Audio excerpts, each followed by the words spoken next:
Hello dear students, myself Navneet Bhandari और मैं welcome करता हूँ आपका अपने चैनल पर Navneet Bhandari the NB sir में। और आज की वीडियो में भी बच्चों हम पीवाईक्यूज की सीरीज को ही कंटिन्यू रखेंगे। जैसा कि मैंने आपको बताया था बच्चों कि मैं इस चैनल पर अब रेगुलर वीडियोस डालूंगा। तो लास्ट टाइम मैंने, अगर आप देखोगे, तो 2020 के एमसीक्यू सारे सॉल्व किए थे और आज मैं 2021 और 2022 के कंबाइन एमसीक्यू लेकर आया हूँ। आई होप आपको इस वीडियो में भी बहुत सारी वैल्यूज मिलेगी।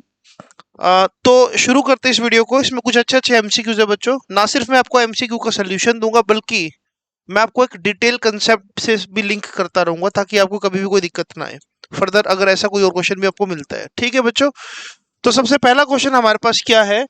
अ negatively charge object X is repelled by another object Y. मतलब कि एक्स है जो वाई से तो क्या हो रहा है बच्चों, रिपेल हो रहा है। ठीक है, मैं ऐसे डायग्राम बना देता हूं यहां पर।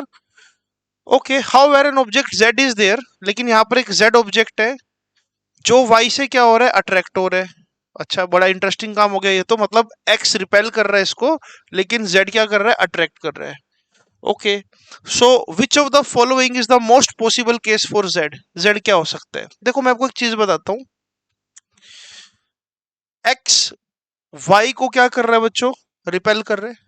ठीक है, और जेड वाई को क्या कर रहा है, अट्रैक्ट कर रहा है। तो इसका मतलब, अगर हम सोचे जेड अगर एक न्यूट्रल बॉडी होती तब भी वो अट्रैक्ट कर सकती है, तब भी तब भी वो इसको अट्रैक्ट कर सकती है। ठीक है, यहां पर ये तो क्लियर है ना कि एक्स एक नेगेटिवली चार्ज बॉडी है, राइट। तो यानी कि वाई भी कंफर्म क्या हो गया, एक नेगेटिवली चार्ज बॉडी हो गई। तो neutral body can be attracted by induction of charges, है ना। तो ये नेगेटिव पास आएगा तो अपने ऊपर ये पॉजिटिव इंड्यूस करके अट्रैक्ट हो सकती थी। तो न्यूट्रल की पॉसिबिलिटी तो है, और साथ साथ अगर ये पॉजिटिव चार्ज होगी तब तो डेफिनेटली अट्रैक्ट करेगी। तो इसका मतलब, क्या जेड सिर्फ पॉजिटिवली चार्ज है, नहीं। क्या ये सिर्फ नेगेटिवली चार्ज है, नहीं, ऐसा भी नहीं है।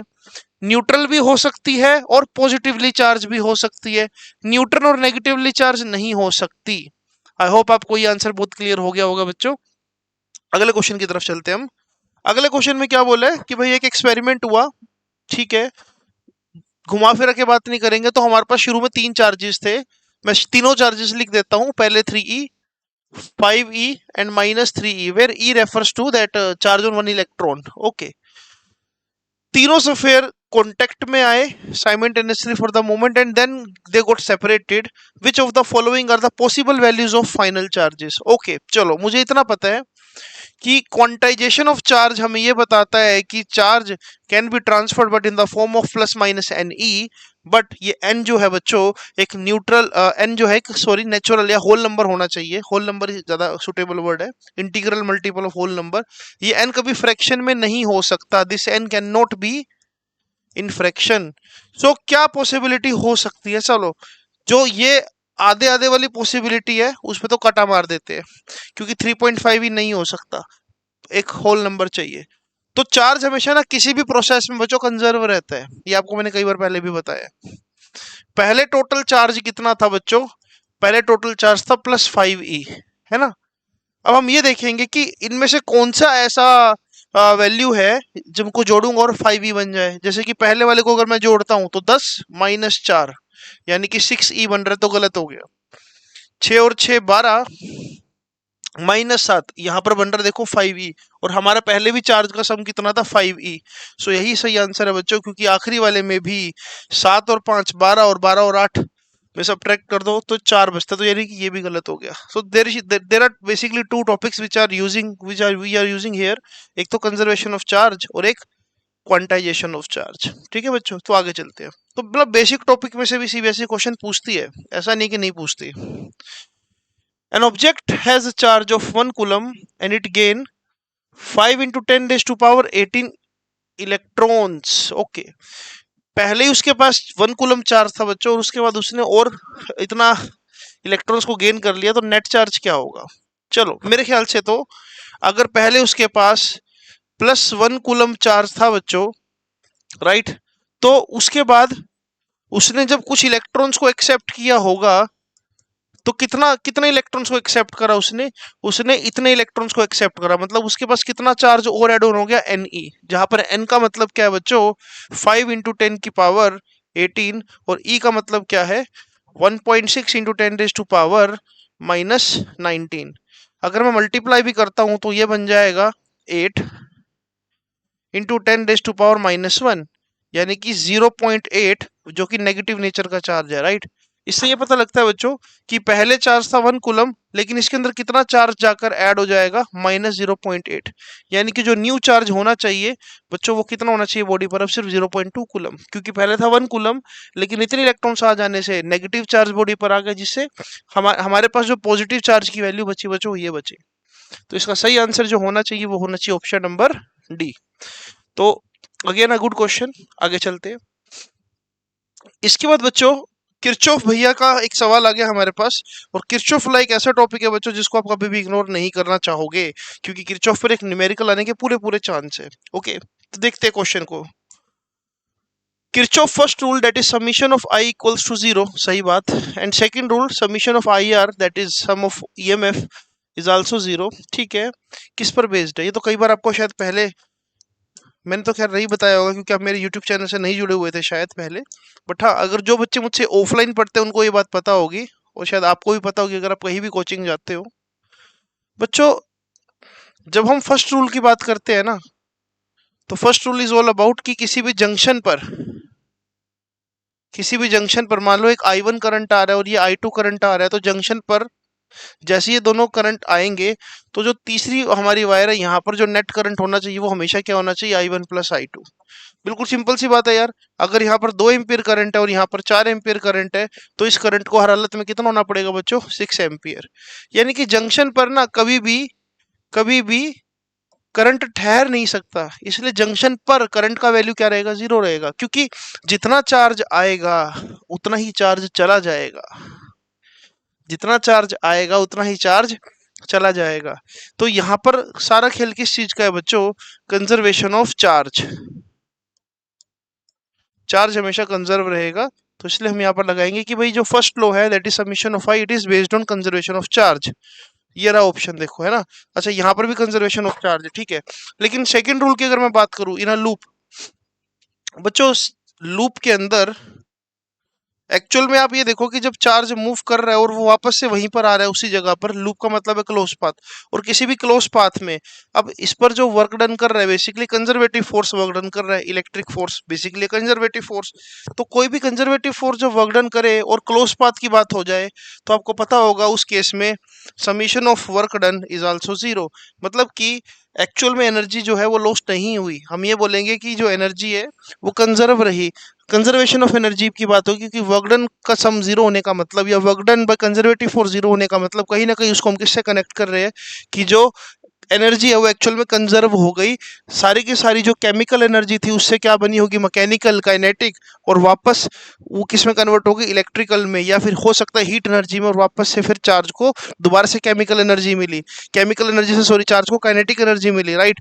तो एक्चुअल में एक पूरा का पूरा यहाँ सिस्टम चल रहा है। सिस्टम क्या है बेसिकली यहाँ पर कि केमिकली जब रिएक्शंस हो रही है तो इलेक्ट्रॉन को मिल रही है काइनेटिक एनर्जी, इलेक्ट्रॉन जब मूव कर रहा है तो इलेक्ट्रॉन की काइनेटिक एनर्जी जैसे ही किसी वो बल्ब या डिवाइस में से पास करेगा तो या तो इलेक्ट्रिक एनर्जी में कन्वर्ट हो जाएगी या फिर हीटिंग इफेक्ट में या हीट एनर्जी में, तो एनर्जी कंजर्व रहेगी।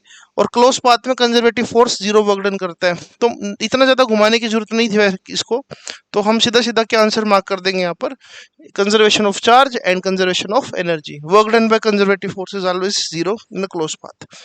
नेक्स्ट क्वेश्चन बच्चों, अगेन अ बल्ब प्रॉब्लम। इस बल्ब प्रॉब्लम का जिक्र मैंने अपने एक वीडियो में भी किया बच्चों, आज से 4-5 दिन पहले एक मैंने वीडियो डाली थी, तो आप देखोगे तो मेरे इस चैनल पर आपको मिल जाएगी। Electric power consume by 220 volt, जो बच्चों दे रखा है ना हमको यहाँ पर ये चीज, ये पावर रेटिंग दे रखी है, और पावर रेटिंग में हम पावर को हम ये लिख सकते हैं V²/R। ये पावर रेटिंग हमेशा हमको हेल्प करेगी एक्चुअल रेजिस्टेंस फाइंड आउट करने में, मतलब कि बल्ब का जो एक्चुअल रेजिस्टेंस है वो क्या मिलेगा, V² / P। V का मतलब है ये 220 × 220, और P का मतलब है इसकी एक्चुअल पावर कितनी, 100। यानी कि अपनी एक्चुअल पावर तभी दिखा सकता है बच्चों, ये एक्चुअल पावर तभी दिखा सकता है जब इसको कितनी वोल्टेज मिलेगी, 220। 220 या उससे कम वोल्टेज मिलेगी तो ये अपनी एक्चुअल पावर पे कभी काम नहीं करेगा, मतलब उतनी एनर्जी कंज्यूम नहीं करेगा पर सेकेंड। तो 22 को 22 से अगर मल्टीप्लाई कर दे हम, तो ये बन जाएगा 484 ओम। तो अब आपसे पूछा है कि बताओ, what is the electric power when it is operated at half the voltage, right, मतलब 110 वोल्ट पर।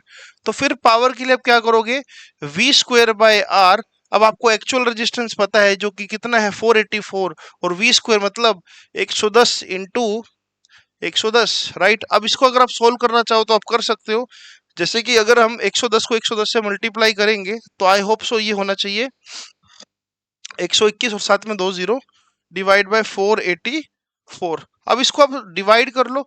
जब आप डिवाइड करोगे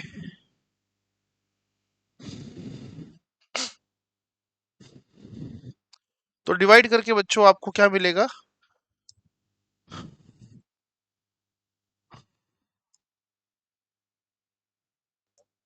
3025 डिवाइड बाय 121। इसको फर्दर सोल्व कर लेना, ये कैलकुलेशन वाला पार्ट आप खुद से देख सकते हो। अदरवाइज कैलकुलेशन को थोड़ा इजी बनाने के लिए मैं कैलकुलेटर यहाँ पर निकाल ही लेता हूँ, ताकि हमारी वीडियो बहुत लंबी ना जाए, क्योंकि मेरा काम कभी भी कैलकुलेशन कराना तो नहीं है, मेरा काम है आपको कंसेप्ट बताना।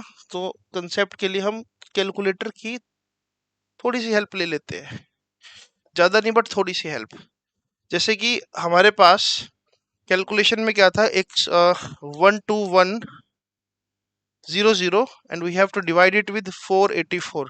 तो आंसर आना था कितना, 25, और 25 हमारे ऑप्शन में भी बच्चों, तो सही ऑप्शन क्या होना था, 25। This is the correct answer. Okay, आपको मैंने टॉपिक बता दिया यहाँ पर कि हमने सिर्फ और सिर्फ क्या करना है, पावर रेटिंग का यूज करके रेजिस्टेंस निकालना है, और फिर उससे हमने क्या पावर निकालनी थी। ओके, नेक्स्ट क्वेश्चन क्या है यहाँ पर, विच of the following has the negative temperature coefficient of resistance. बहुत ही आसान। अरे यार, आपको पता होगा, सेमीकंडक्टर पढ़ रखा है आपने, कि सेमीकंडक्टर सेमीकंडक्टर की केस में जब भी आप टेम्परेचर बढ़ाते थे, बाहर से आती थी हीट एनर्जी जो कोवलेंट बॉन्ड को ब्रेक कर देती थी, थर्मल ऑसिलेशंस कर करके। इलेक्ट्रॉन जब जैसे ही बाहर निकलते थे तो नंबर डेंसिटी बढ़ती थी, नंबर डेंसिटी बढ़ने से रजिस्टिविटी कम होती थी, राइट। यानी कि अगर मैं अल्फा की बात भी करूं तो फाइनल रेजिस्टेंस हम इसको ऐसा भी लिख सकते हैं ना, alpha is basically what, temperature coefficient ना। यानी कि final resistance minus initial resistance divide by final temperature minus initial temperature, और साथ में इनिशियल रेजिस्टेंस, या फिर resistance at T2 minus resistance at T1 divide by temperature difference into initial resistance. इस case में फाइनल रेजिस्टेंस हमेशा कम मिलता है, और कम में से ज्यादा वैल्यू माइनस होगी तो अल्फा बाय डिफॉल्ट ही क्या हो जाएगा बच्चों, नेगेटिव। तो किस केस में नेगेटिव टेम्परेचर कोफिशिएंट देखने को मिल सकता है, सिर्फ और सिर्फ सेमीकंडक्टर के केस में। कंडक्टर में आप सभी जानते हो कि रेजिस्टेंस बढ़ता है। Again one of very good question, देखो इसको मैं यहाँ पर बना भी देता हूँ। ये इस तरह का एक सिस्टम दे रखा है वायर्स का, ये वाला करंट है बच्चों I1, और ये वाला करंट क्या है, I2। हमसे यहाँ पर ये पूछा है कि टू वायर्स आर देयर जिसमें करंट फ्लो कर रहा है बच्चों I1 और I2, एक दूसरे के ऊपर है हॉरिजॉन्टल प्लेन में, ठीक है। हमसे ये पूछा है कि the region of vertically upward strongest magnetic field, मतलब मैग्नेटिक फील्ड बाहर की तरफ, वर्टिकली अपवर्ड मतलब यहाँ पर बाहर की तरफ होना चाहिए और स्ट्रॉन्गेस्ट होना चाहिए। देख लेते हैं। आप सबको यहाँ पर अप्लाई करना है बच्चों right hand thumb rule.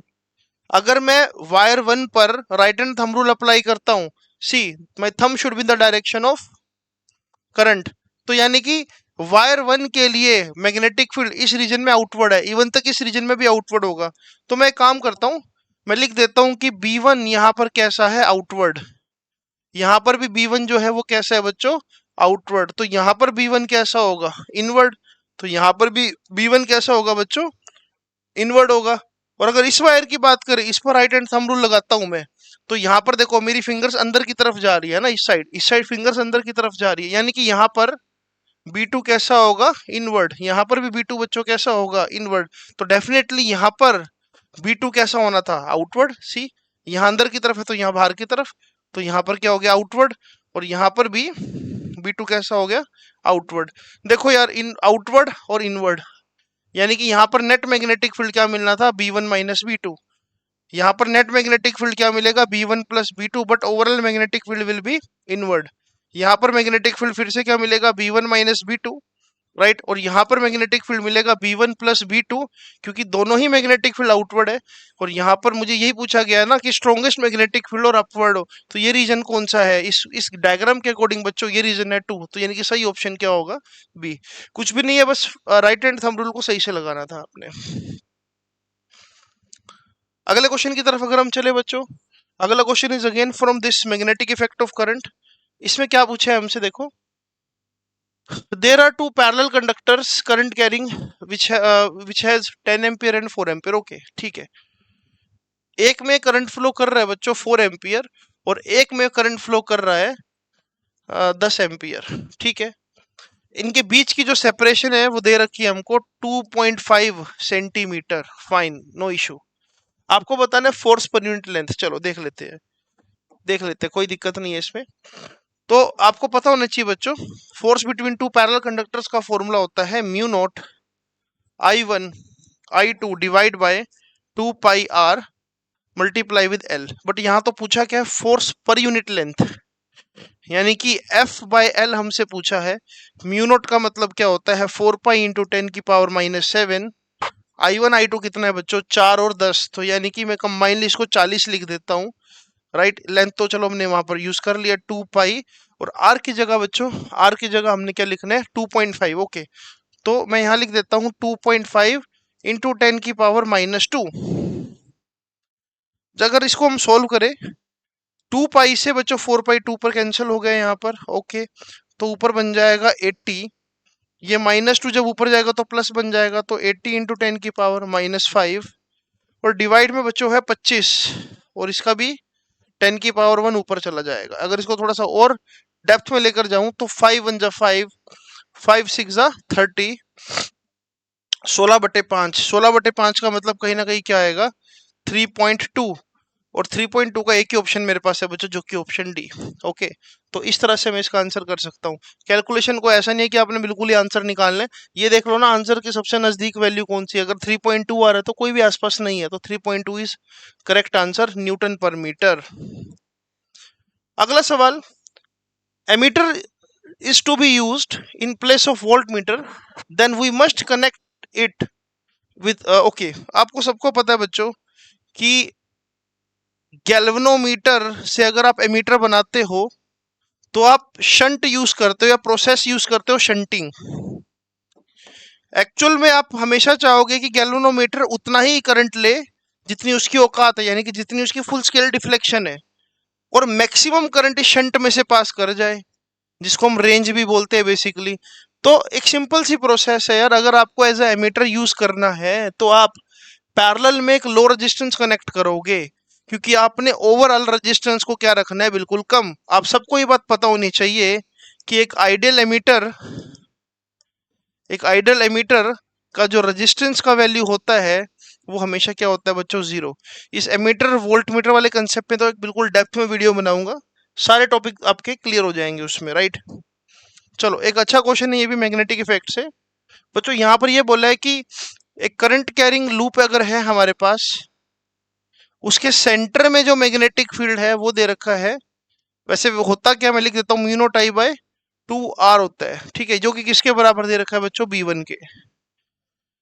The magnetic field at a point on the axis at a distance R from the centre is B2। Okay, अब ये एक करंट कैरिंग वायर है, इसके एक्सिस, और एक्सिस पे भी कितना दूर, R दूर। यहां पर एक पॉइंट लिया बच्चों, यहां पर जो मैग्नेटिक फील्ड है बच्चों, आपको ये शायद याद होगा डायग्राम, यहां पर जो मैग्नेटिक फील्ड होगा वो B2 है। वैसे इसका फॉर्मूला मैं बता देता हूँ, mu naught I R² upon 2 R² plus X² की पावर 3/2। ये रिजल्ट होता है, इसको बोलते हैं magnetic field at the axial point.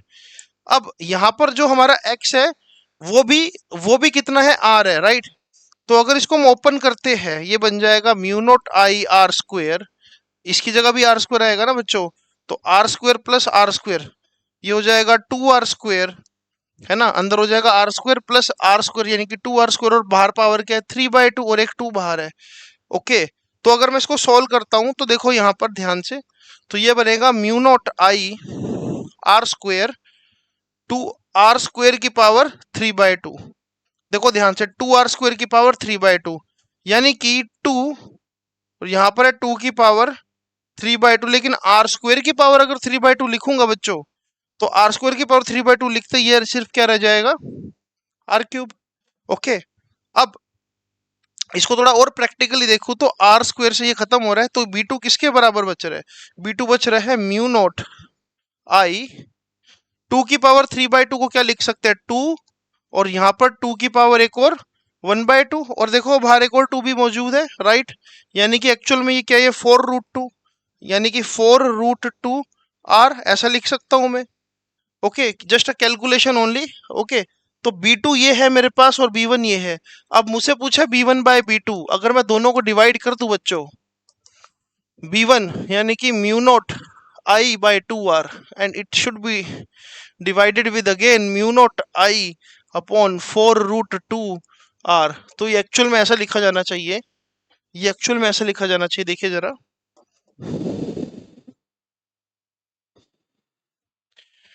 ये ऐसा लिखा जाना चाहिए कि mu naught I/2R into 4√2R divide by mu naught I. जब मैं सोल्व करूंगा इसको, आर से आर भी गया, तो ये आना चाहिए 2√2:1, यानी कि सही ऑप्शन क्या होगा बच्चों, ए, 2√2:1। अगर रेशो नहीं भी दे रखा तो इसका मतलब अज्यूम कर लेंगे हम कि इसके नीचे 1 ही होगा। तो this is again a good question. I hope आपको ये सोल्यूशन समझ आया होगा बच्चों। अगले सवाल की तरफ चलते हैं। अगला सवाल ये है कि भाई सेल्फ इंडक्टेंस ऑफ सोलेनोइड, ठीक है। सेल्फ इंडक्टेंस का फॉर्मूला वैसे मैं आपको लिख देता हूं यहाँ पर। सेल्फ इंडक्टेंस का फॉर्मूला होता है mu not an square A/L। L का मतलब short, small L, small L. This L is for coefficient of self inductance, but if I use a small l, that is for length of that solenoid जिसकी हम बात कर रहे हैं। Okay, तो सवाल ये है बच्चों यहाँ पर कि self inductance of solenoid with 600 turns is 108 milli henry, मतलब कि L1 mu not an square, मतलब 600 का square area divide by L। तो ये वैल्यू हमको दे रखा है कितना, 108 हेनरी। तो इस केस में मैं यहाँ लिख देता हूं कि भाई ये चीज जो है ना, ये किसके बराबर है, ये 108 के बराबर है। Okay, the self inductance of a coil having 500 turns with the same length and same radius. Okay, मतलब कि L2 बताओ, अगर मैं नंबर ऑफ टर्न्स को कितना कर देता हूं यहाँ पर बच्चों 500, तो 500 का square A divide by L। तो बहुत ही आसान सवाल है ये तो। L1/L2 यानी कि 108, L2 निकालना है, मतलब डिवाइड बाय X किसके बराबर है, ये 600 का स्क्वायर, मतलब 600 दो बार लिख देता हूँ, डिवाइड बाय 500 का स्क्वायर, 500 भी दो बार लिख देता हूँ, बाकी सारे फैक्टर्स तो सेम है। ओके, तो ये कितना आ गया बच्चों, 36/25। सब कुछ सोल्व करें अगर हम, 2 जीरो से 2 जीरो उड़ा दो। ओके, तो x का वैल्यू क्या आ जाएगा बच्चों, 108 इंटू 25/36।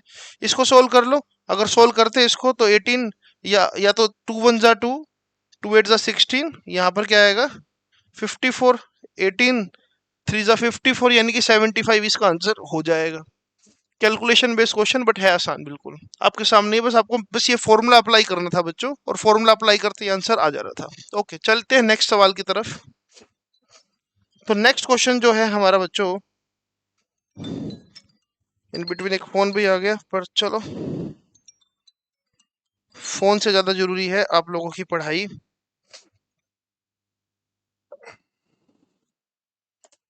तो नेक्स्ट सवाल बच्चों क्या है, the RMS current in the circuit connected to 50 hertz AC source is 15 ampere.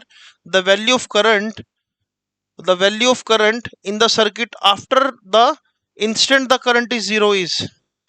बड़ा ही अजीब सा सवाल है, चलो देखते हैं इसको। इसमें ये बोला है कि बच्चों की आरएमएस करंट, आरएमएस करंट मतलब कि IRMS, आरएमएस करंट कितना दे रखा है आपको, 15 एम्पियर, ठीक है। ओके, एंड जो फ्रीक्वेंसी है, वैसे फ्रीक्वेंसी को मुझे लगता नहीं यहाँ कोई यूज होगा, फ्रीक्वेंसी दे रखी है हमको 50 हर्ट्ज, ठीक है। The value of the current in the circuit after the instant the current, after the instant the current is 0 is. मेरे ख्याल से यहाँ पर थोड़ी सी कंफ्यूजन है, कंफ्यूजन मतलब शायद स्टेटमेंट का एरर है। आई होप, मुझे शायद ऐसा लगता है देखो ये हमको पता है ये एसी साइकिल है, राइट। एसी साइकिल में जो पीक वैल्यू होगी बच्चों वो आई नोट होती है, और जो I R M S value है वो तकरीबन 0.707 टाइम्स ऑफ आई नोट होती है। तो इस क्वेश्चन में शायद हो सकता है कुछ मतलब यहाँ पर स्टेटमेंट में एरर हो गया। तो मोटी मोटी बात यह है कि शायद यहाँ पर ये पूछा जा रहा है कि पीक वैल्यू ऑफ करंट बताओ। जस्ट फिर भी मैं वेरीफाई, अगर मुझे कुछ लगा इसके अंदर तो मैं कमेंट बॉक्स में पिन कर दूंगा, राइट। तो इसका जो पीक वैल्यू होगा, जनरली एक रिलेशन होता है I naught by root two किसके बराबर होता है, I R M S, right. तो पीक वैल्यू किसके बराबर होगा, I R M S root two. और आर एम एस वैल्यू कितना दे रखा है यहाँ पर, आर एम एस वैल्यू दे रखा है यहाँ पर 15। तो आई होप इसका आंसर 15√2 एम्पियर ही होना चाहिए। रेस्ट अगर मुझे कुछ समझ आया इसमें, यहाँ पर देखो ऑप्शंस में भी थोड़ा सा एरर है, ये दोनों ऑप्शन एक जैसे, जबकि शायद एक ऑप्शन होना चाहिए था 15√2। 15√2 ampere is the correct answer, ठीक है। तो इस क्वेश्चन के लिए हम माफी चाहेंगे कि शायद इसमें कुछ स्टेटमेंट एरर आ गया, बट कोई बात नहीं। अगला सवाल अच्छा है, देखो। In a circuit the phase difference between alternate current and voltage is π/2। ठीक है, मतलब कि अगर मैं V और I की बात करूं तो फेज डिफरेंस π/2 है। वो ऐसे भी हो सकता है बच्चों, और वो ऐसे भी हो सकता है। मतलब कि या तो वोल्टेज π/2 लीड कर रही है, वोल्टेज π/2 लीड करेगी तो मतलब इंडक्टर का केस, और करंट π/2 लीड करेगा तो मतलब कैपेसिटर का केस, ठीक है। तो आपको बताना है कि ये कौन सा केस पॉसिबल नहीं है। ओनली सी नहीं हो सकता है, ओनली सी, ओनली एल ये भी हो सकता है, ये भी हो सकता है, राइट। एल और सी नहीं, ये बात भी नहीं है, एल और सी। अच्छा, और एक क्या है, L and R. L and R तो कभी भी नहीं हो सकता, क्योंकि आप एक बात समझो ना, देखो अगर मैं आर और एल, वोल्टेज अक्रॉस एल और वोल्टेज अक्रॉस आर की बात करूं, है ना, तो वोल्टेज अक्रॉस आर चाहेगी कि करंट इसके साथ रहे, है ना, और वोल्टेज अक्रॉस एल चाहेगी कि नहीं, करंट और वोल्टेज में कितना एंगल, कितना डिफरेंस आए, 90 डिग्री का। अगर मैं आपको थोड़ा सा डिटेल में बताने की कोशिश करूं, देखो बहुत सिंपल है, बहुत सिंपल है।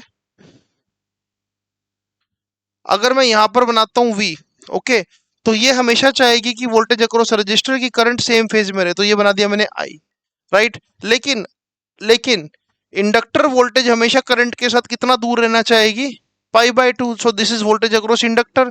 अगर एक सर्किट में रजिस्टर भी कनेक्टेड है और एक सर्किट में, उसी सर्किट में मतलब इंडक्टर भी सीरीज में कनेक्टेड है, तो inductor wants to lead by π/2, but this current wants to stay at 0 degree with resistance. तो इनकी सेटलमेंट होगी कुछ ना कुछ, राइट। और जब नेट वोल्टेज हम निकालते हैं इसमें और फेज डिफरेंस कैलकुलेट करते हैं, तो फेज डिफरेंस उस केस में बच्चों क्या आता था, 10φ VL डिवाइड बाय VR, या फिर XL divide by R, right.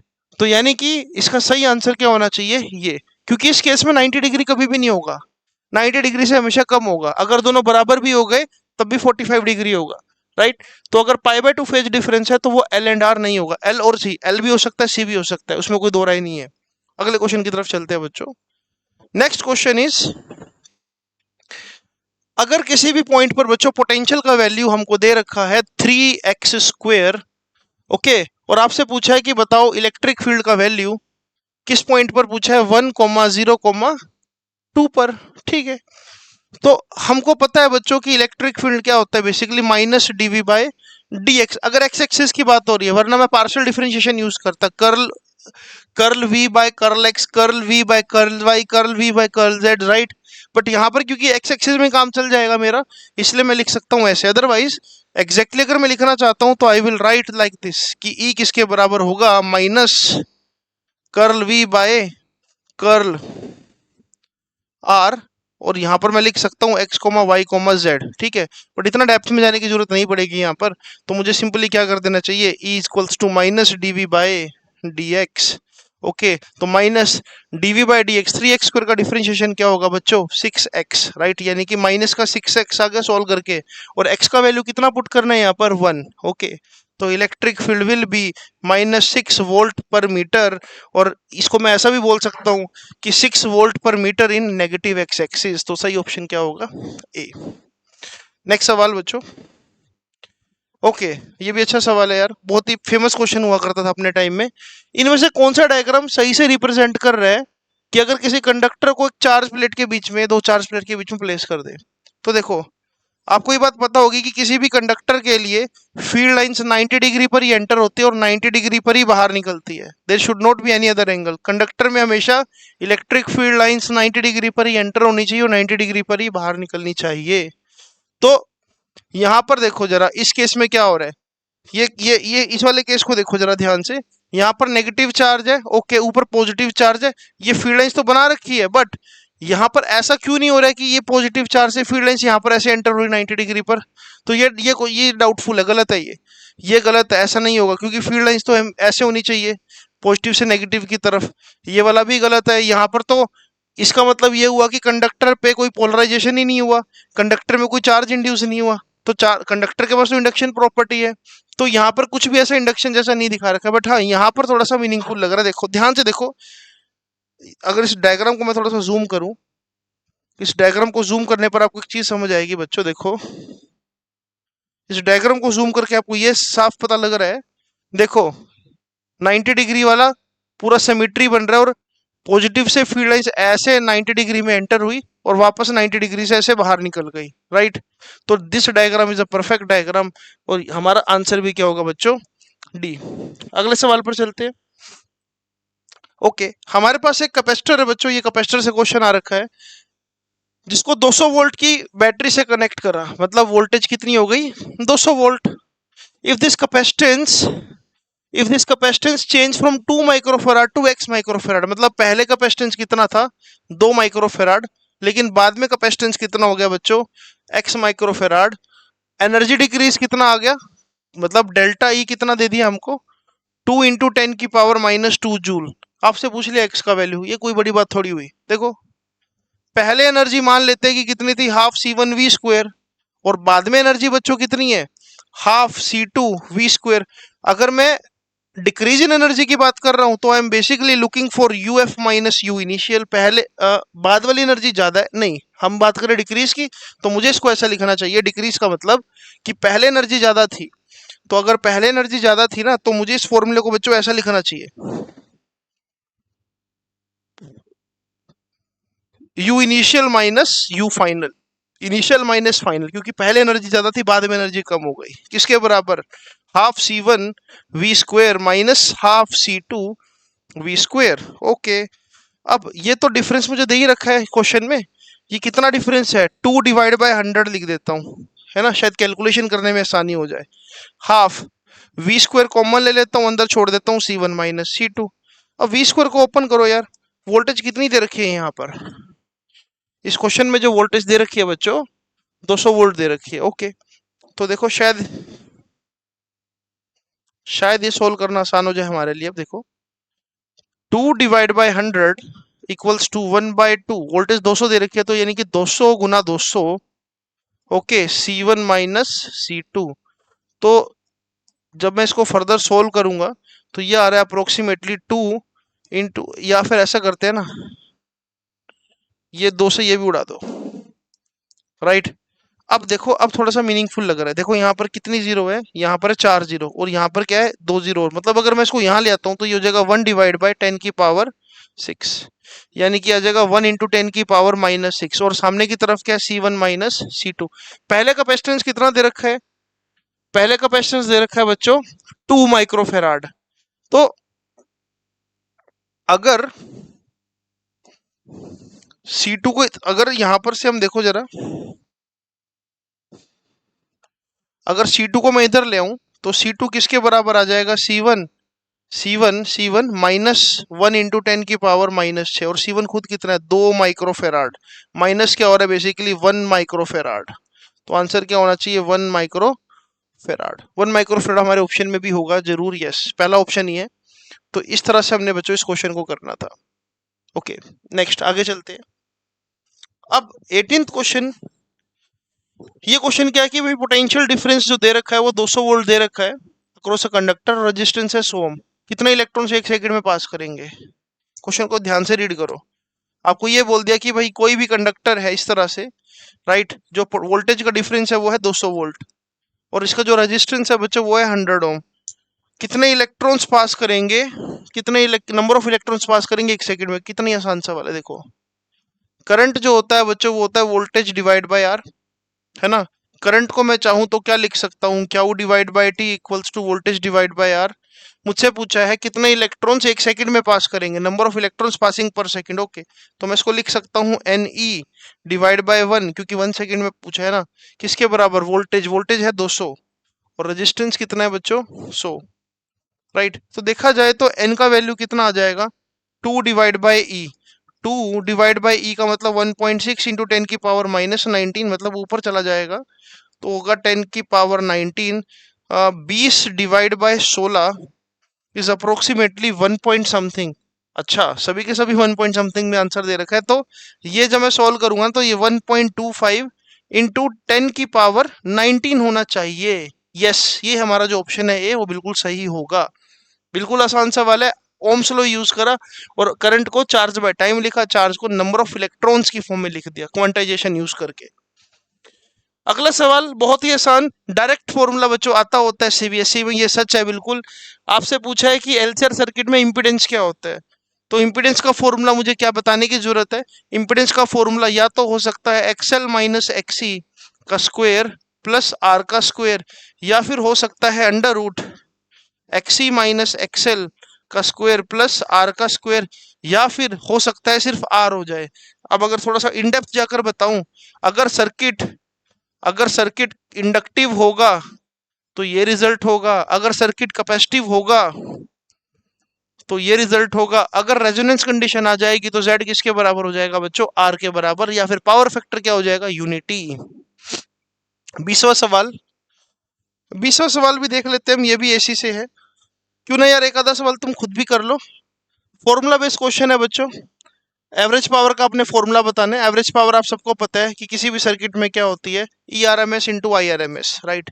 तो आप इसको देख लो क्वेश्चन को कि किसी भी सर्किट में अल्टरनेट वोल्टेज जो साइन ओमेगा टी है, current flows through it, the average power dissipated in the circuit. ये बहुत ही बेसिक सा सवाल है, राइट। इसमें मुझे क्या ही बताना है आपको। देखो आपको पता है कि पावर का फॉर्मूला वैसे क्या होता है। पावर का फॉर्मूला जब हम सोल्व करते तो आता था E naught by root two I naught by root two cos phi, है ना। तो यानी कि E naught by root two क्या हो गया? E R M S. I naught by root two क्या हो गया? I R M S. Cos phi के लिए यहाँ पर इन्होंने बीच में डॉट का वर्ड यूज कर लिया है यहाँ पर। तो मेरे ख्याल से इसका जो आंसर होना चाहिए बच्चों वो होना चाहिए ए ऑप्शन। अगला सवाल, नेक्स्ट सवाल बच्चों क्या है, देखो। Current in a wire, in a current carrying wire is kept in a uniform magnetic field and it experience maximum force. अच्छा, मैग्नेटिक फील्ड में रखा है इसको और मैक्सिमम फोर्स लग रहा है। भाई साहब आपको फॉर्मूला पता होना चाहिए कि force on current carrying wire का फॉर्मूला एक्चुअल में क्या होता है, I L B sine theta, या फिर फॉर्मूला क्या होता है, I L vector cross B vector. Okay, I L vector cross B vector.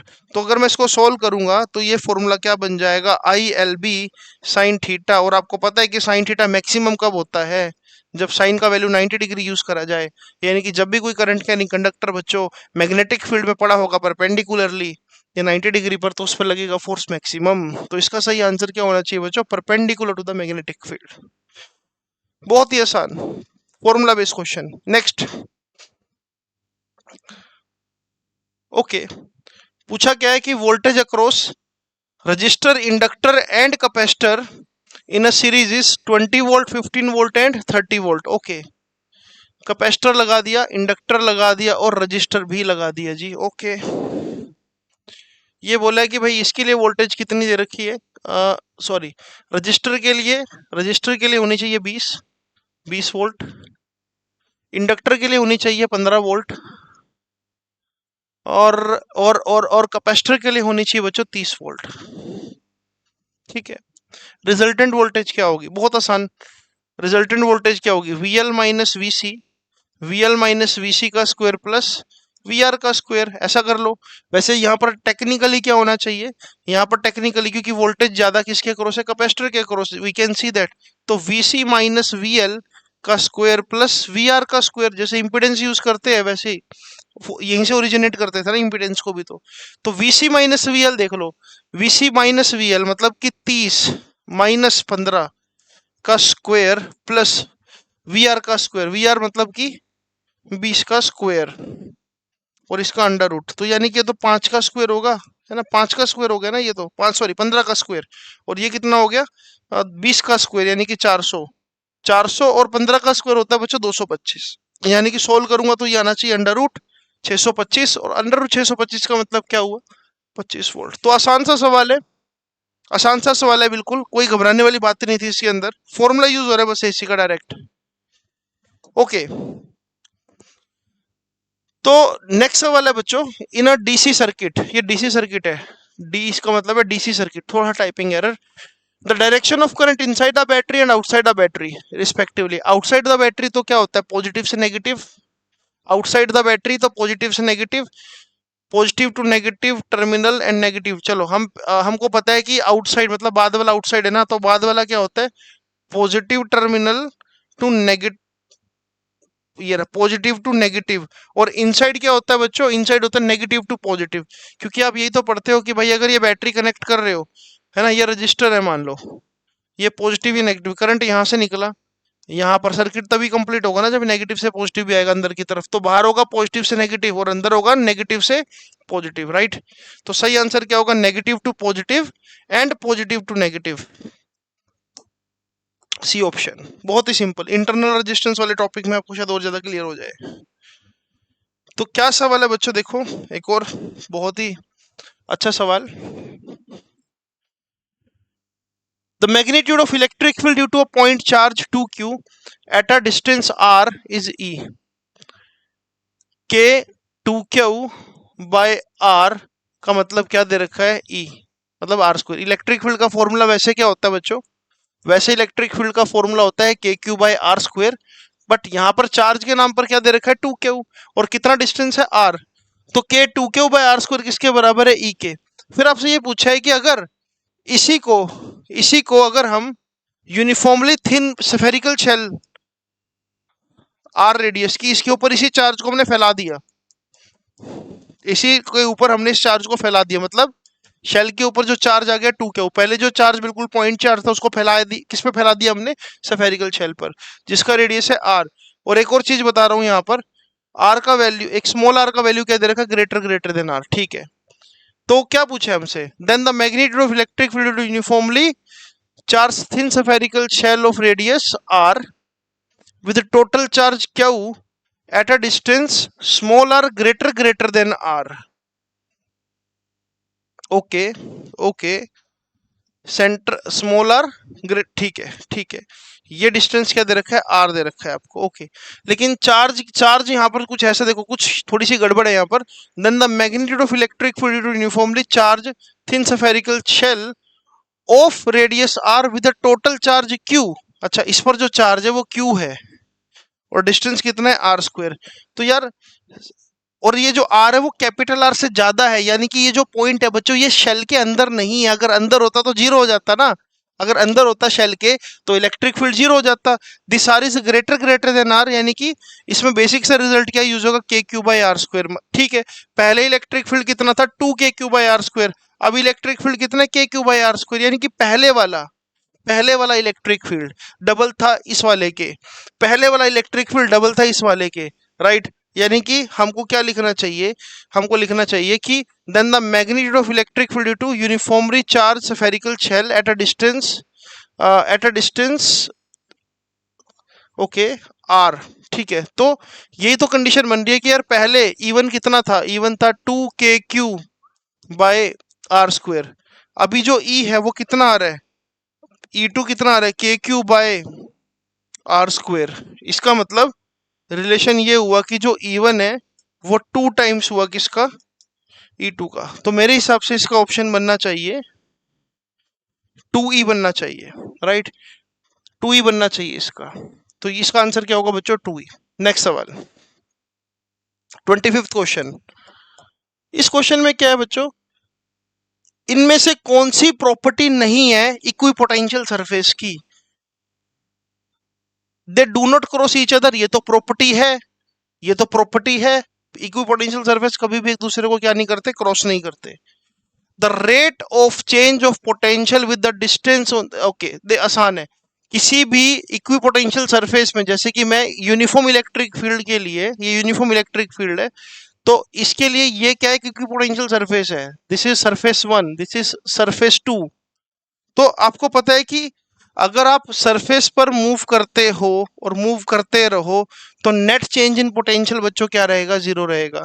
Equipotential surface पर आप एक पॉइंट से दूसरे पॉइंट पर जब भी जाओगे तो कभी भी पोटेंशियल चेंज नहीं होगा, तभी तो उसका नाम इक्विपोटेंशियल सरफेस है, और साथ साथ नेट वर्क डन भी जीरो होगा, राइट। तो यानी कि ये बात भी बिल्कुल ठीक है, डीवी का वैल्यू क्या रहता है, जीरो रहता है। कहाँ पर, किसी भी इक्विपोटेंशियल सरफेस पर। For uniform electric field they are concentric spheres, ये बात तो गलत हो गई, क्योंकि यूनिफॉर्म इलेक्ट्रिक फील्ड तो ये मैंने अभी बनाया था आपके सामने, इसके लिए तो ये पैरेलल पैरेलल हो गए एक दूसरे के, सफेयर थोड़ी बनेंगे, right. They can be imaginary spheres, yes. किसी भी पॉइंट चार्ज के लिए जब भी हम इक्विपोटेंशियल सरफेस बनाते हैं बच्चों, तो हम स्फेरिकल ऐसे फिगर तो ड्रॉ करते हैं, राइट। तो इसका सारे पॉइंट तो सही थे, लेकिन जो सी पॉइंट है ये इसकी प्रॉपर्टी नहीं है। यूनिफॉर्म इलेक्ट्रिक फील्ड के लिए तो they are parallel, they are like a parallel plates, okay. तो यानी कि ये ऑप्शन गलत हो गया। नेक्स्ट सवाल, नेक्स्ट सवाल। दो पॉइंट चार्ज है बच्चों, एक है +8Q और एक क्या है हमारे पास, -2Q। एक है 0,0 पर और एक कहां पर है, L,0 पर। एक्चुअल में यहाँ पर x is equal to L है, मतलब एक अगर x इज इक्वल टू 0 पर तो दूसरा का x is equal to L पर। आपको बच्चों ये बताना है the point on x axis at which net electric field is 0 due to these charges. अब आपको ये बात तो बिल्कुल क्लियर है बच्चों कि अगर इन चार्जेस के बीच में मैं कोई भी पॉइंट ले लूंगा, इनके बीच में तो कभी भी इलेक्ट्रिक फील्ड 0 नहीं मिल सकता। क्यों नहीं मिल सकता इनके बीच में जीरो इलेक्ट्रिक फील्ड, क्योंकि कहीं पर भी एक डॉट बनाऊं, नेगेटिव की वजह से अंदर की तरफ, पॉजिटिव की वजह से बाहर की तरफ, तो इलेक्ट्रिक फील्ड तो हमेशा ऐड होगा। हमको क्या करना पड़ेगा यहाँ पर, सारे ऑप्शन देखो एल या एल से ज्यादा है, तो मैं राइट साइड की बात ही करूंगा। यहाँ पर मैं एक पॉइंट ले लेता हूँ P.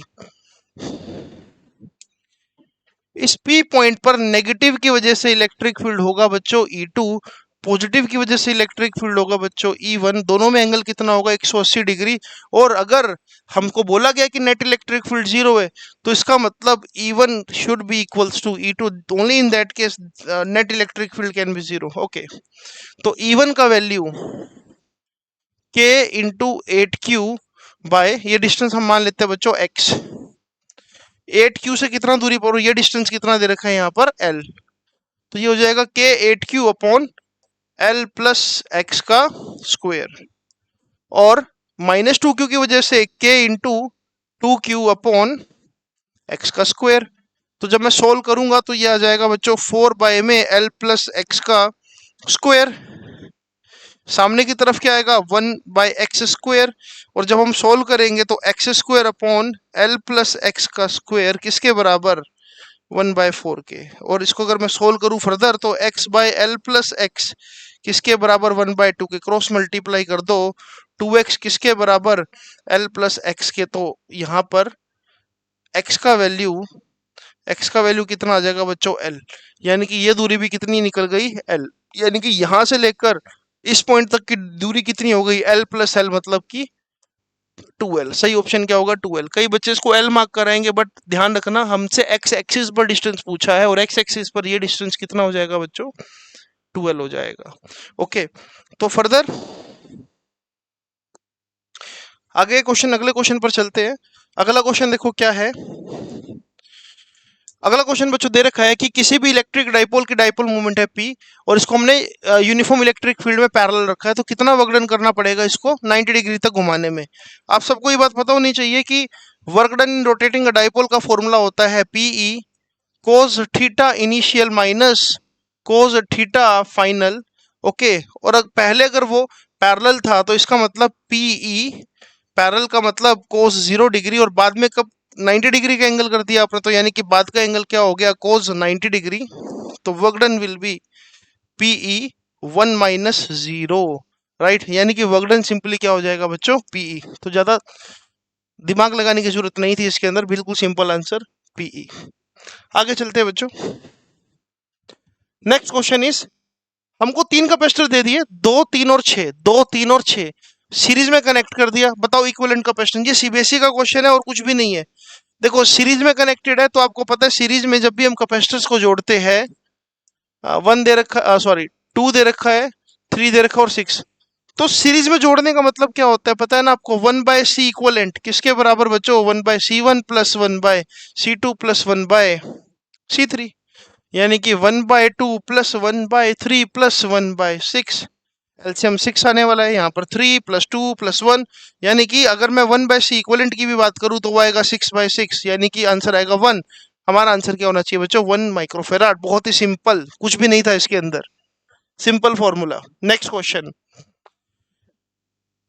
there are 2 point charges which are placed in a medium of dielectric constant 5 at a distance r between them। ये तो बहुत ही आसान सवाल है यार। देखो मैं आपको एक सिंपल सा लॉजिक बताता हूँ, force in vacuum divide by force in medium किसके बराबर होता है, डाइलेक्ट्रिक कांस्टेंट के। मतलब किसी भी मीडियम में जो फोर्स होगा वो force in vacuum divide by के होगा, ओके। या फिर वैक्यूम का फोर्स हमेशा क्या होगा, के times of force in medium के बराबर होगा। इस क्वेश्चन में कुछ भी खास नहीं है। ऐसा देखो, दो चार्जेस जब डाइलेक्ट्रिक कांस्टेंट 5 वाले मीडियम में है तो उनके बीच का फोर्स एफ है। आपको बताना है कि अगर ये वैक्यूम में पड़े होते तो क्या होता। अरे के का वैल्यू 5 दे रखा है ना, तो 5 गुना ज्यादा होता सर। वैक्यूम के अंदर यही फोर्स क्या होता, 5 गुना ज्यादा। सिंपल सा लॉजिक। तो इसका आंसर क्या होगा बच्चों, 5f। f/5 नहीं होगा, ध्यान रखना, कंफ्यूज मत हो जाना। बड़ा अच्छा सवाल है। गॉस लॉ के लिए कौन सी बात ट्रू है, गॉस लॉ याद करो, charge enclosed divide by epsilon not, charge enclosed divide by epsilon not. कौन सी बात ट्रू है, कौन सी बात ट्रू है, all the charges whether inside और outside the Gaussian surface contribute in electric flux. गलत जवाब। जो चार्ज सरफेस के बाहर पड़ा है वो कैसे कंट्रीब्यूट कर सकता है फ्लक्स बनाने में, हम तो बोलते यही है charge enclosed divide by epsilon not, तो ये गलत है। गलत गलत गलत। Electric flux depend on geometry, ये भी गलत है। अरे यार अगर चार्ज एनक्लोज है, चाहे वो ऐसी शेप हो, चाहे वो ऐसी शेप हो, चाहे वो ऐसी शेप हो, तीनों केस में फ्लक्स का फॉर्मूला क्या आना था, charge by epsilon not. Shape पे तो डिपेंड ही नहीं करता, तो ये बात भी गलत है। Gauss theorem can be applied to non uniform electric field. ये वाली, ये एक्चुअल में गॉस लॉ की स्टेटमेंट नहीं है। मतलब कि ये वाली जो विच of the following is true, ये बिल्कुल ठीक है। अच्छा नहीं, हमको ट्रू बताना है ना। ट्रू का मतलब ये वाली बात भी गलत है। गॉस थ्योरम कैन भी, हम नॉन यूनिफॉर्म इलेक्ट्रिक फील्ड के लिए गॉस थ्योरम कभी नहीं लगाते, ध्यान रखना। हम हमेशा सिमिट्री की तरफ जाते हैं, सिमिट्री बनाते हैं हम, ठीक है। हम यूनिफॉर्म इलेक्ट्रिक फील्ड की बात करते हैं, वहां पर वेरिएबल इलेक्ट्रिक फील्ड की बात नहीं करते। ई ए कॉस थीटा की बात करें ना, वहां पर हम, वहां पर इलेक्ट्रिक फील्ड हमेशा क्या होता है, यूनिफॉर्म होता है। नॉन यूनिफॉर्म के लिए नहीं अप्लाई करते, ये बात आपको पता होनी चाहिए। अगला, electric field over the Gaussian surface remain continuous, ये बिल्कुल सही है। यार चाहे तुम एक वायर की बात कर लो, इन्फाइनाइट फ्लोइंग वायर में भी जब हम गॉसियन सरफेस बनाते हैं, ऐसे सिलेंड्रिकल शेप लेते हैं, इस सिलेंड्रिकल शेप के हर पॉइंट पर, मतलब ये गॉसियन सरफेस है, इसके हर पॉइंट पर जब भी तुम एरिया वेक्टर ड्रॉ करोगे तो उसमें से कुछ ना कुछ इलेक्ट्रिक फील्ड लाइंस आपको देखने को मिलेगी निकलती हुई, राइट। तो इलेक्ट्रिक फील्ड तो हर जगह है, मतलब कॉन्टिन्यूस है और यूनिफॉर्म है हर पॉइंट पर। हर पॉइंट इक्वल दूरी पर मिलेगा इस वायर से, हर पॉइंट इक्वल दूरी पर मिलेगा सिलेंडर से, और सेंटर से सरफेस की दूरी हमेशा क्या मिलेगी, सेम मिलेगी। सिलेंडर के बीचों बीच एक रोड डाल दी, सिलेंडर के किसी भी पॉइंट की दूरी क्या मिलेगी, सेम। यूनिफॉर्म इलेक्ट्रिक फील्ड की पूरी गारंटी। अगला सवाल, अगला सवाल क्या है बच्चों, किसी कैपेसिटर प्लेट को सबसे पहले हमने किसी बैटरी से चार्ज करा जिसका वोल्टेज कितना था, V volt. After charging battery is disconnected and dielectric slab के इज इंसर्टेड। देखो कैपेसिटर को जब भी आप बैटरी से कनेक्ट करोगे और डाइलेक्ट्रिक स्लैब डाल दोगे, कनेक्ट करोगे और डाइलेक्ट्रिक स्लैब डाल दोगे, तो कैपेसिटेंस हमेशा इंक्रीज होता है के टाइम्स, चार्ज भी हमेशा इंक्रीज होता है के टाइम्स। उस केस में वोल्टेज का मतलब Q/C दोनों, क्योंकि के टाइम्स इंक्रीज हुए थे इसलिए वोल्टेज क्या रहती है, कांस्टेंट। बट अगर तुम कैपेसिटर को चार्ज करते ही और डाइलेक्ट्रिक स्लैब डालते बैटरी हटा देते हो, बैटरी जब हटा देते हो तो कैपेसिटेंस तो फिर भी के टाइम्स बढ़ता है, लेकिन उस केस में चार्ज इंक्रीज नहीं करता। जो कि ये वाला केस है, battery is disconnected, see this word, battery is disconnected, अगर बैटरी को डिस्कनेक्ट कर दिया आपने तो चार्ज नहीं बढ़ेगा। और अगर वोल्टेज की बात करूं, इट इज क्यू बाय सी, इस केस में बच्चों ये हो जाएगी Q by K C, right. तो voltage will be Q by K C, यानी कि वोल्टेज के टाइम्स डिक्रीज हो जाएगी, as well as electric field भी के टाइम्स डिक्रीज हो जाएगा, as well as total energy of capacitor भी के टाइम्स डिक्रीज हो जाएगी। तो इसका मतलब आंसर क्या होगा, वी बाय के। नेक्स्ट सवाल की तरफ चलते हैं।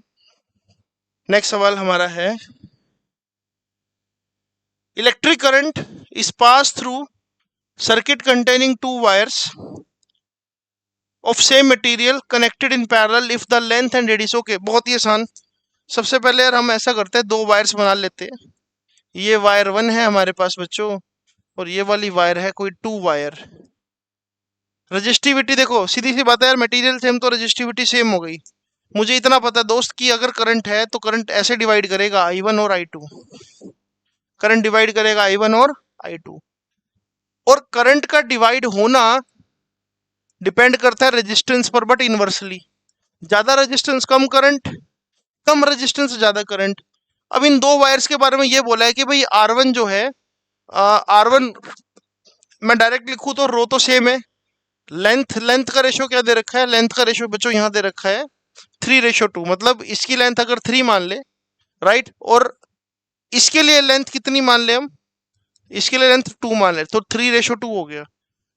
लेंथ बाय एरिया, एरिया का मतलब R1 स्क्वायर, R1 के लिए हम 2 लिख दिया अगर ऊपर, तो ये हो जाएगा 4R स्क्वायर, है ना, रो L by pi R square, R की जगह 2R पुट करा तो 4R स्क्वायर हो गया ना। और दूसरे वाले में कितनी दे रखी है 3, यानी कि यहाँ पर आ जाएगा 9, 9 मतलब 9R स्क्वायर, 3 3 जा 9R स्क्वायर। आप दोनों को डिवाइड करो, R1 बाय R2 कितना आ रहा है, 3/4R square into 9R square by 2। तो अगर हम बात करें तो ये आ रहेगा बच्चों 27/8। R1 बाय R2 27/8 है, लेकिन मुझे तो R2 बाय R1 से मतलब होना चाहिए, मतलब इसका सही आंसर क्या होगा, 8/27। R1 बाय R2 27/8 है, बट I1 रेशो I2 क्या होगा, R2 बाय R1, इसलिए आंसर क्या होगा 8:27, यानी कि इसका ऑप्शन क्या होगा, सी। आई होप आपको ये मेरा शॉर्टकट समझ आया होगा, मैंने थोड़ा जल्दी कर दिया इसको, I am sorry for that. Length by pi R square मैंने यूज करा बच्चों, और कुछ भी यूज नहीं करा, ठीक है, तो इसलिए मैंने डायरेक्ट ली थी, क्योंकि पाई का क्या यूज था यहाँ पर। 34वां क्वेश्चन, जब भी हम टेम्परेचर इंक्रीज करेंगे, on increasing temperature the specific resistance which is also commonly known as resistivity of conductor and semiconductor. भाई साहब क्या बात है, ये कंडक्टर के लिए तो रजिस्टिविटी इंक्रीज करती है और सेमीकंडक्टर के लिए डिक्रीज करती है, तो क्या बात हो गई यहाँ पर, increases for conductor and decreases for semiconductor. ये तो सवाल मुझे वैसे ही आता है ना। सेमीकंडक्टर के लिए वही बात है ना, इलेक्ट्रॉन और होल्स पेयर क्रिएट हो जाएंगे जब हीट एनर्जी गिरेगी बॉन्ड्स पर, तो ज्यादा नंबर डेंसिटी मतलब कम रजिस्टिविटी। हम एलओए को स्टैंडर्ड रजिस्टर कॉइल, यार सबको पता है कि जो एलओए है, शायद आपको भी पता होगा, छोटी क्लासेस में पढ़ते थे कि एलओए का रेजिस्टेंस बहुत ज्यादा होता है, और 12वीं क्लास में हमने पढ़ा कि रेजिस्टेंस ज्यादा तो होता ही है, लेकिन जब तुम टेम्परेचर बढ़ाते हो तो रेजिस्टेंस पे कोई खास फर्क भी नहीं पड़ता। यानी कि इसका low temperature coefficient and high value of resistivity, पहला ऑप्शन ही ठीक है यार, बाकी ऑप्शन पढ़ने की जरूरत नहीं है। हाई टेम्परेचर कोफिशिएंट गलत, low temperature coefficient and low specific ये भी गलत, हाँ ये भी गलत। तो सही ऑप्शन क्या है, अल्फा का वैल्यू कम है सर, और रजिस्टिविटी क्या है, ज्यादा है। नेक्स्ट सवाल, okay, constant voltage is applied at the two ends of uniform metallic wire, heat H is developed। एक और वायर यूज करी जिसका रेडियस डबल है और लेंथ भी डबल है, तो हीटिंग इफेक्ट में फर्क बताओ। देखो H का फॉर्मूला क्या होता है बच्चों, V²/R इंटू टी। यहाँ पर क्योंकि वर्ड लिखा हुआ है constant voltage, so I am going by this formula. लेकिन बाद में ऐसा बोला है V²/T, तो ठीक है, बाद में बोला है कि भाई अच्छा रेडियस को डबल कर दिया, तो रेजिस्टेंस होता है rho L by A, resistance होता है rho L by pi R square, क्योंकि इन्होंने बोला कि रेडियस को डबल कर दिया, तो यानी कि रो एल बाय 4πr स्क्वायर हो जाएगा नीचे, आर का मतलब 2r। लेंथ को भी कितना करा यहाँ पर, डबल, तो लेंथ भी डबल कर दी, तो यानी कि जो नया रेजिस्टेंस है वो आधा हो गया ना, ये वाला रेजिस्टेंस आधा हो गया, यानी कि मैं बाय डिफॉल्ट सेकंड केस में जो हीटिंग की इफेक्ट है उसको मैं क्यों ना मैं R/2 लिख दूं। अब अगर मुझसे H1/H2 पूछेगा कोई, तो क्या मैं नहीं बता पाऊंगा कि वो 2:1 होगा? क्या मैं नहीं बता सकता कि H1 किसके बराबर होगा? 2H2 के।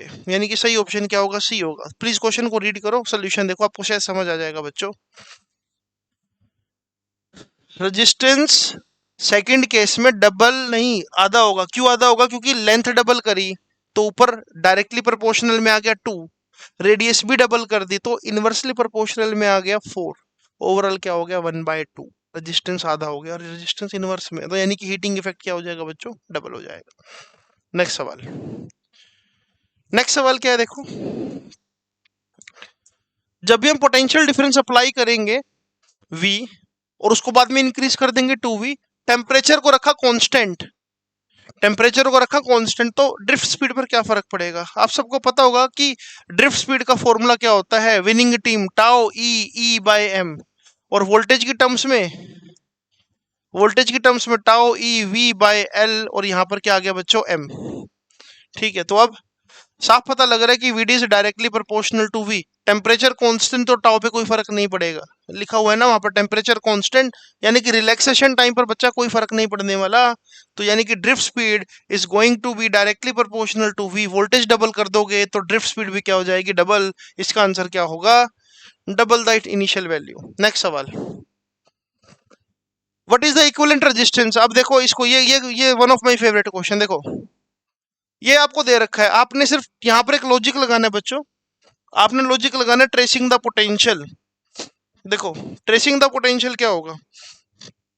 जहां जहां पर ए है, जहां मतलब कोई रेजिस्टेंस नहीं, उसको पॉइंट को एक्सीड कर दो। जैसे कि ये ए है, ये वाला पॉइंट भी ए होगा, ये वाला पॉइंट भी ए होगा, आगे नहीं जा सकता। ये वाला पॉइंट क्या होगा? बी। और जो मिडिल वाला पॉइंट है उसको मान लो ओ।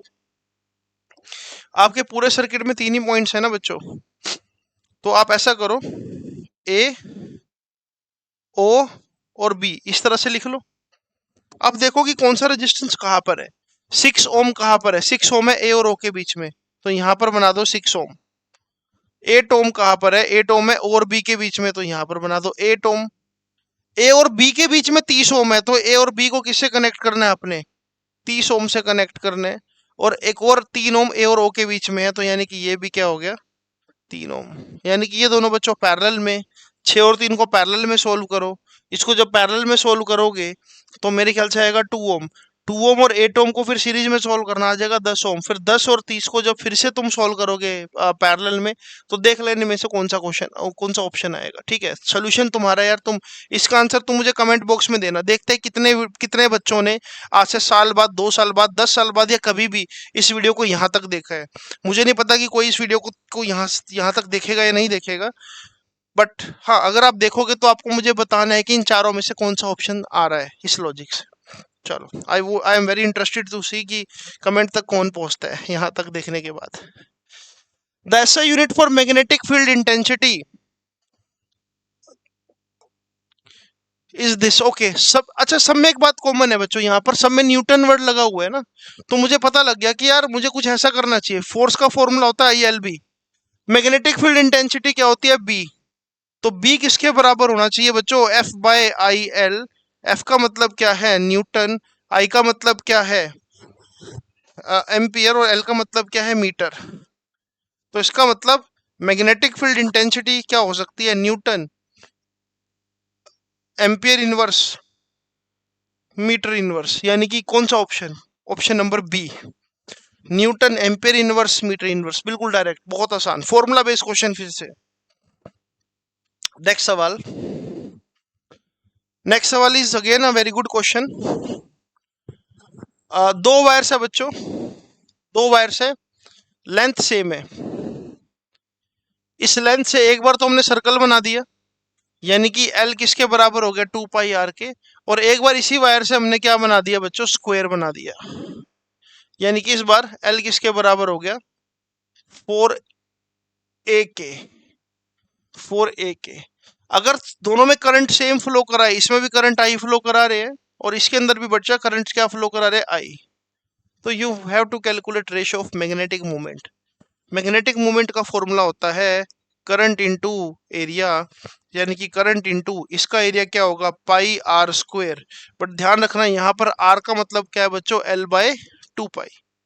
तो अगर मैं सोल्व करता हूं तो ये होगा I pi L square by 4 pi square. और अगर इसमें इसकी बात करें, इसके लिए क्या होगा, current into area, current square का एरिया क्या होता है बच्चों, ए स्क्वायर, और ए का मतलब क्या है, एल बाय 4। ए का मतलब क्या है, एल बाय 4। तो ये हो जाना चाहिए I L square by 4, L square by 4 का स्क्वायर सॉरी। तो ये हो जाना चाहिए I L square bye 16।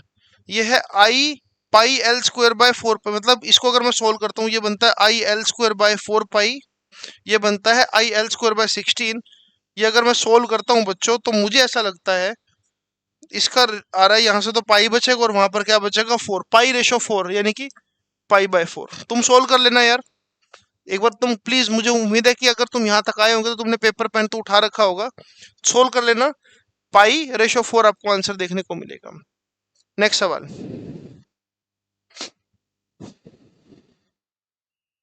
Next सवाल क्या है बच्चों, देखो, to coils are placed very close to each other, the mutual inductance of the pairs of coil depend on। देखो म्यूचुअल इंडक्शन जो है ना, वो इस बात पे सबसे पहले डिपेंड करेगी कि कोयल की प्लेसमेंट क्या है। जैसे कि अगर ये एक कोयल है और ये दूसरी कोयल है, there will be great chances of having mutual induction. लेकिन अगर एक कोयल ये है और दूसरी कोयल ये है, अब तो आपने फ्लक्स लीकेज ही गायब कर दी। सबसे बेस्ट केस होगा म्यूचुअल इंडक्शन का। अगर एक ये केस है और अगर ये केस है, सबसे वर्स्ट केस होगा म्यूचुअल इंडक्शन का, राइट। तो सारी बातें ठीक है यार, म्यूचुअल इंडक्शन सबसे पहले प्राइमरीली किस पे डिपेंड करेगी, वो इस बात पे डिपेंड करेगी कि कोइल्स की ओरिएंटेशन और पोजीशन क्या है। करंट का चेंज होना या बाकी फैक्टर्स या नंबर ऑफ टर्न्स तो बात की बात है। नंबर ऑफ टर्न्स तो बहुत सारे हैं लेकिन कोइल की प्लेसमेंट ही गलत है, तो भाई कैसे, कैसे। दिमाग तो बहुत है तुम्हारे अंदर, लेकिन अगर इंफॉर्मेटिव लेक्चर्स देखने की बजाय सिर्फ इंस्टाग्राम पर रील्स देखोगे तो कैसे बात बनेगी, राइट। दिमाग सबके अंदर होता है, बट हाँ, आप दिमाग को किस टाइम कहाँ पर ज्यादा यूज करते हो, आपको आउटपुट कुछ ऐसा ही मिलता है, राइट। तो अभी तो मुझे लगता है कि आप सभी को सीरियस हो जाना चाहिए। ये सबसे हाई टाइम है, ये 10-15 दिन जो बोर्ड एग्जाम से पहले के है, यही एक बच्चे का स्कोर कितना भी लिफ्ट अप कर सकते हैं, कितना भी खराब कर सकते हैं। तो फालतू ज्ञान की बातें ना करते हुए आगे चलते हैं। हमारे पास एक स्क्वायर लूप है, जैसे कि इस डायग्राम में आप देख पा रहे हो। इस डायग्राम को मैं जूम करता हूँ थोड़ा सा फिर भी।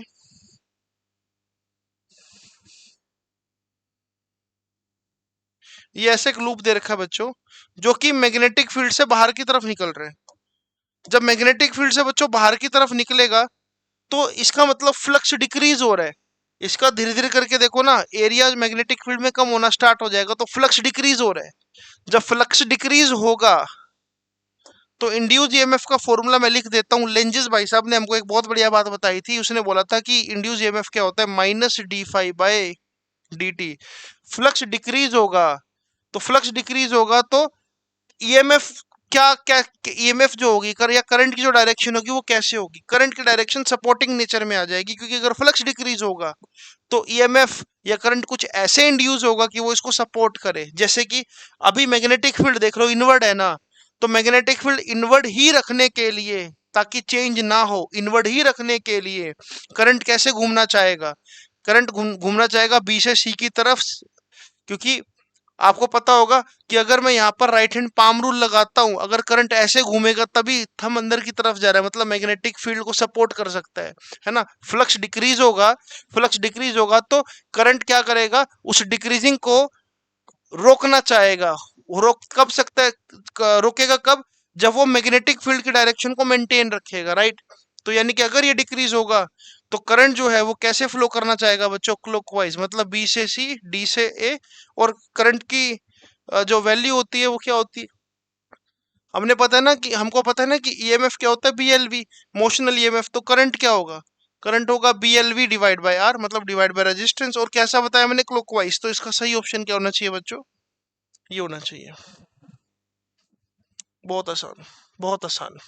अच्छा, इस क्वेश्चन को ना एक बार हमने पूरा नहीं पढ़ा यार, देख लेते हैं।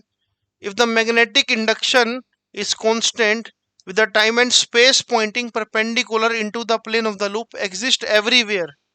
अच्छा, ठीक है, ठीक है। यहाँ पर इस लेटर ने ना गेम पलट दी सारी। अगर मैग्नेटिक फील्ड हर जगह ही प्रेजेंट है, कंसेप्ट की बात कर रहा हूं मैं, मुझे ऐसा लग रहा था कि ये जो कोइल है ये बाहर की तरफ निकल रही है मैग्नेटिक फील्ड से, तो धीरे धीरे करके इस कोइल का एरिया मैग्नेटिक फील्ड में कम होता, कंसेप्ट ये लगता।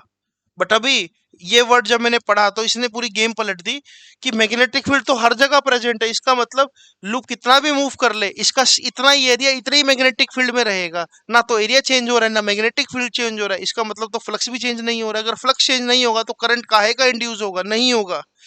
तो फिर तो इसका आंसर क्या होना चाहिए बच्चों, जीरो। अगर इस बात में अगर इस बात को अगर हम पढ़े कि magnetic field is present everywhere, then there should not be any change in flux, क्योंकि एरिया भी उतने का उतना रहेगा, मैग्नेटिक फील्ड तो हर जगह ही प्रेजेंट है ना। तो आई होप आपको ये बात समझ आ जाएगी। हाँ, अगर ये लिमिटेड सा एरिया होता और लिमिटेड सा मैग्नेटिक फील्ड रीजन होता और ये लूप बाहर निकल रहा होता, तो इसका आंसर क्या होता, वो जो मैंने आपको बताया। नेक्स्ट क्वेश्चन की तरफ चलते हैं।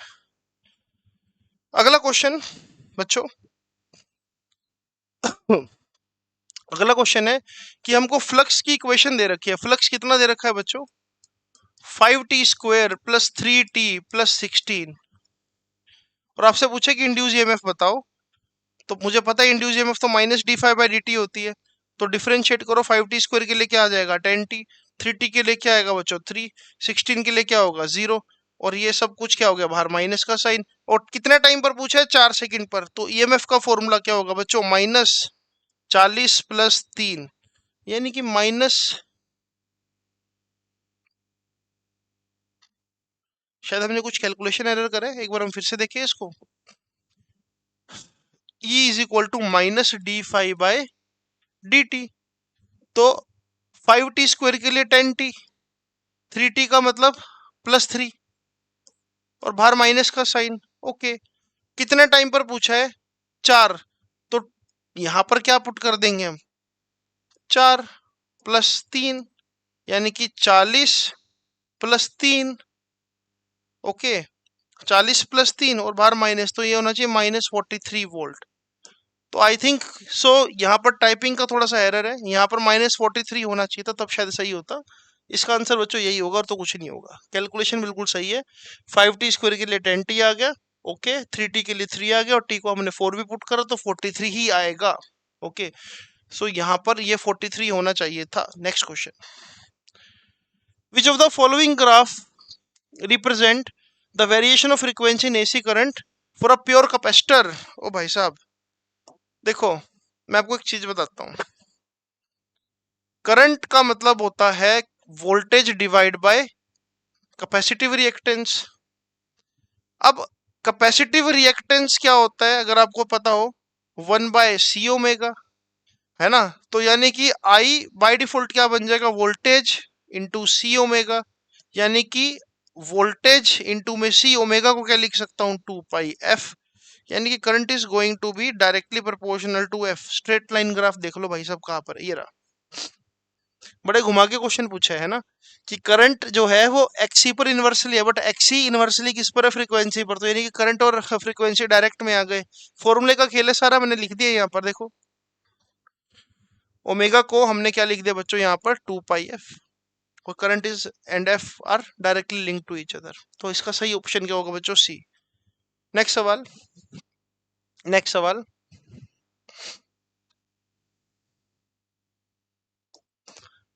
20 volt AC supply is applied across a circuit consisting resistance and a coil with negligible resistance। मतलब कि एक तो रजिस्टर कनेक्टेड है और एक कोयल कनेक्टेड है।